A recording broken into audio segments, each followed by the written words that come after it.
current scenario on smoking cessation. As primary care physicians, we hold a paramount responsibility as the first primary point of contact to any patient or his family to support, hold his hand, and provide him the best care, in addition to a support group for quitting any dependence or any ill effect of any drug or medicine he's taking, which is a long-term bearing on his health. And so should we be there as a family practitioner in the field of smoking cessation? Yes, then why? And if no, why not? And what are the barriers for us to be involved in the smoking cessation practice, which is hitherto been a domain of mainly psychiatrists or psychologists, or a few consultations across the board in a busy practice. Okay, you can quit smoking, you should not smoke, this is having bad effects. But now we know that the barriers are very, very minimal, and it's only self-imposed barriers, either in the form of lack of knowledge or lack of initiative, or just not wanting to indulge into a path which has not been treaded to hitherto, and we are just basically shying away from responsibility. And why it's important? Because 75% of our smokers in the world are in the low and the middle income countries, particularly in India, and every day the smoking menace is growing in our country. The shift has been from the West to China, Russia, and India. They're newer smokers, particularly in the age group of adolescent, that is 15 to 18, or even 18 to 25. There is an annual increase of smoking population to the tune of 6 to 8%, and certain areas it could be as high as 15%. And and many people die of smoking. And there's about 5 million deaths every year directly due to smoking and smoking-related diseases, and this would be doubled by 2030. So it's the utmost responsibility on our shoulders to bear this task of initiating any smoker into smoking cessation. And it is more important that most of the smokers who got into this bad habit usually are wanting to quit. And in fact, on their self-help or self-motivation, about 2% would quit. And it is seen that primary healthcare physicians can really increase the health quit rate to 2 or 3 times if they are involved into simple advice by not to smoke. So how do we go about doing that? And this is an Indian tobacco scenario.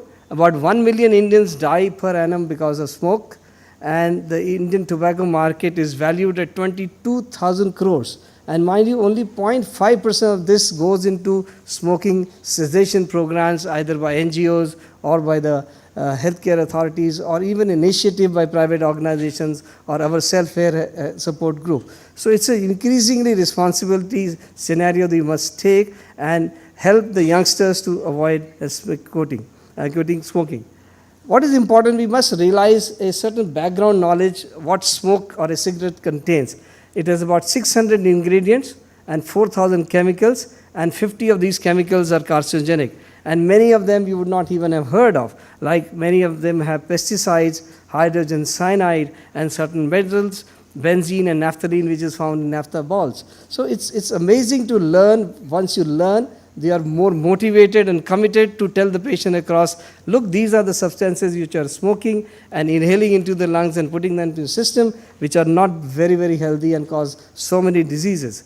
And the health effects of smoking are paramount from head to toe, and many diseases. So the leading problems are cancers of various cardiovascular diseases, respiratory diseases, reproductive diseases, particularly sudden infant death syndrome, premature birth weights, and we have a lot of rural women in India smoking bidis, and they must be asked to quit smoking in the pregnant age group.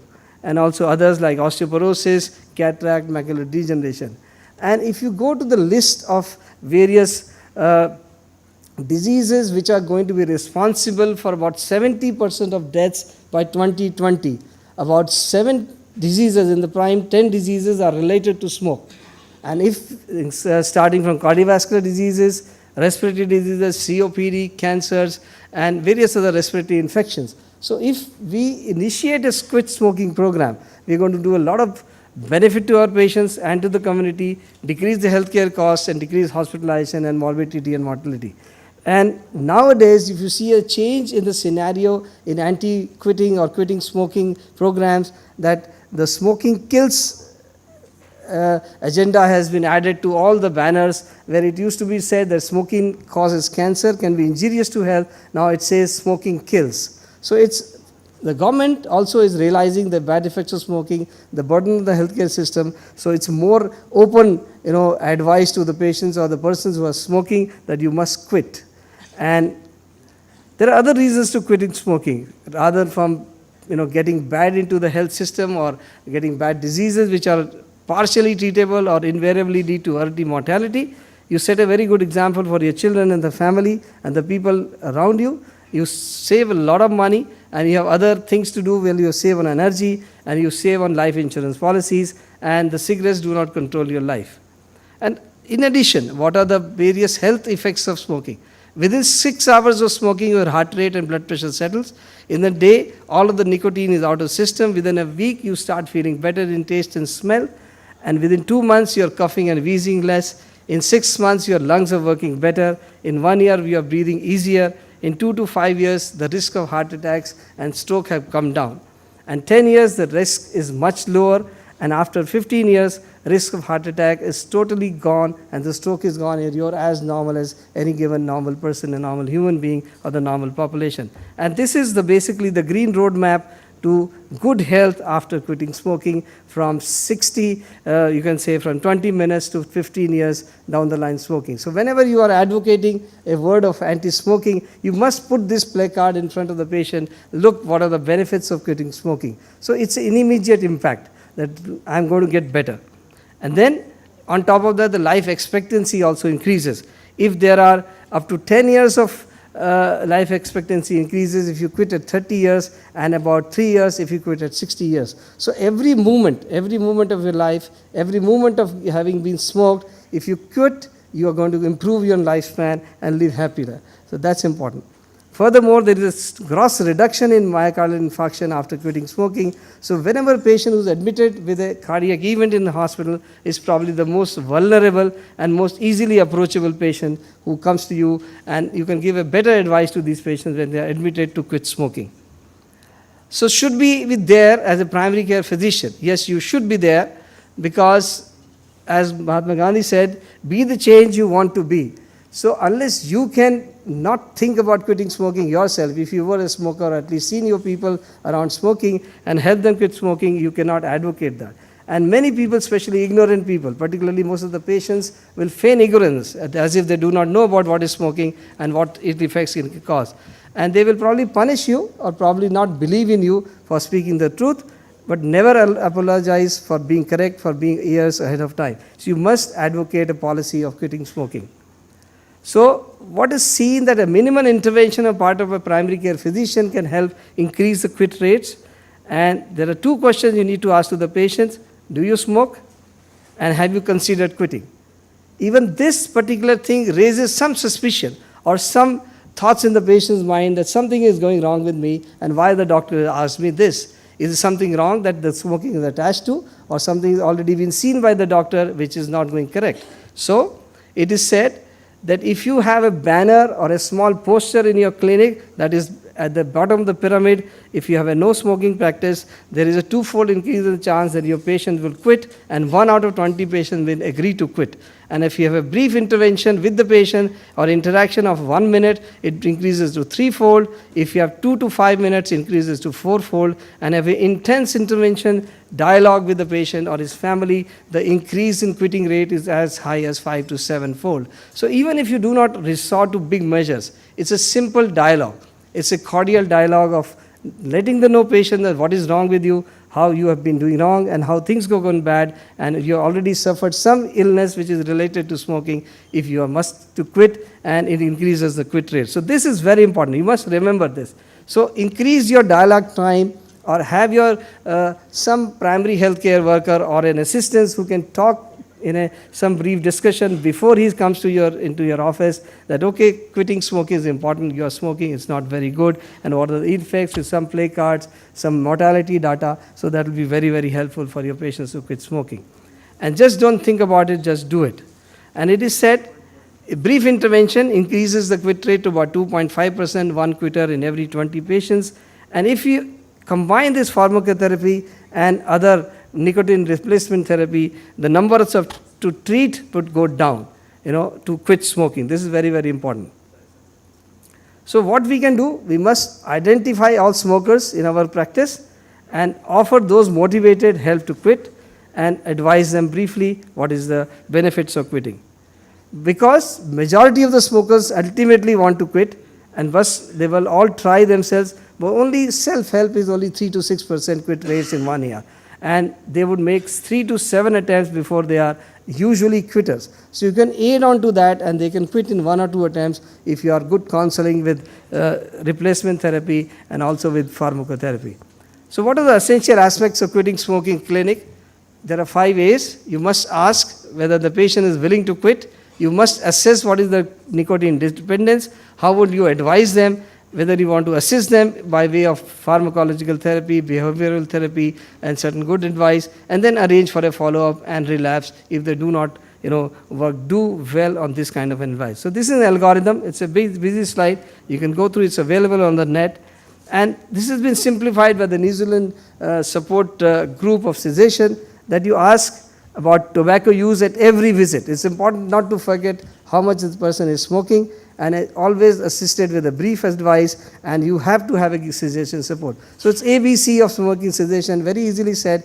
Ask brief advice and cessation support. Very simply done. It takes less than a minute, and you must do it for every patient who put your red flag on the sheet. And even in this hospital, if you're going on around, put a red flag on the sheet that the person is smoking. So even your nurses, your attendants, yourself, your juniors can go on, and yourself, your colleagues can go on, tell the patient that you have been smoking, but don't, antagonize him. It's a motivational help. You're trying to help that person, not really antagonizing his behavior, his attitudes, his way of thinking, his way of life. So that's very, very important. Don't cross the borders, don't cross the line. You be within your own preamble and ask the patient to behave as if he's a normal person, and then agree to quitting.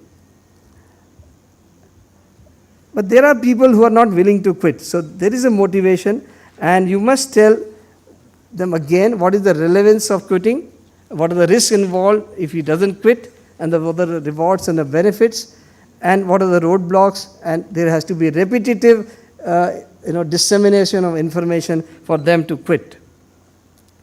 So set a quit date, join a support group, apply behavioral therapy, give nicotine replacement therapy and certain medications. If you slip, that is the patient slips, then do not give up. It's your own, as a primary caregiver, hold hand, give support to the family, to the spouse, to the kids, and give support to the patient in a time of the need when he is quite desperate to quit, but he is not able to quit. So important is the more advice and motivation than anything else. And if you are more close to the patient, then you're going to help him quit much earlier, much faster, longer abstinence rates.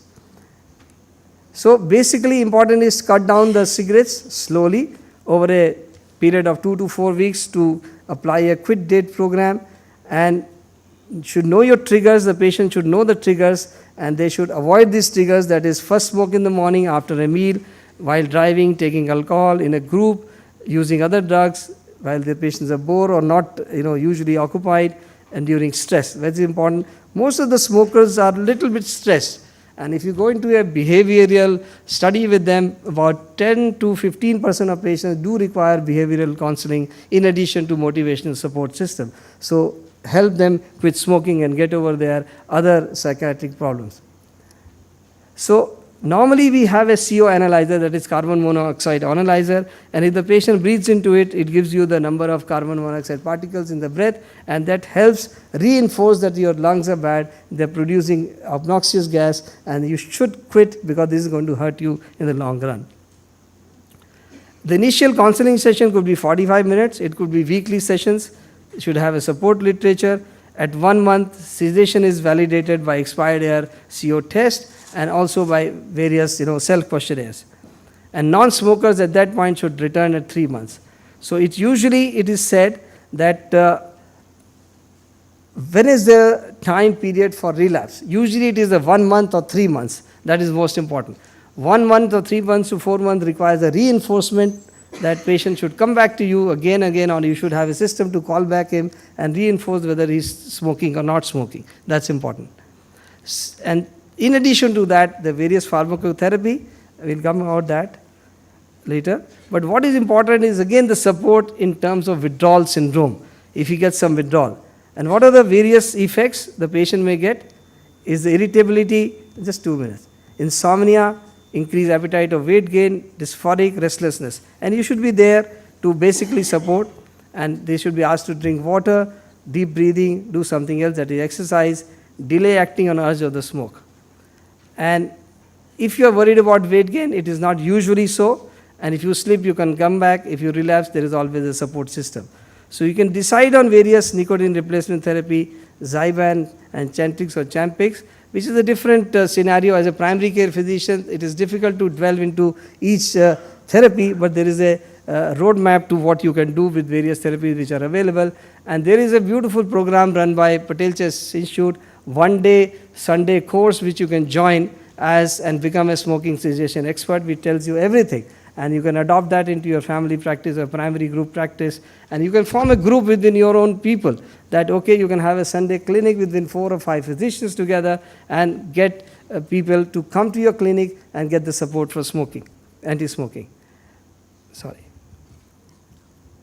So basically, if you are making your patient quit, his family and friends will be glad for you that you have made him quit and have more energy, live longer, and reduce the risk of various diseases. Thank you very much, and making smoking history in your patient. Thank you so much.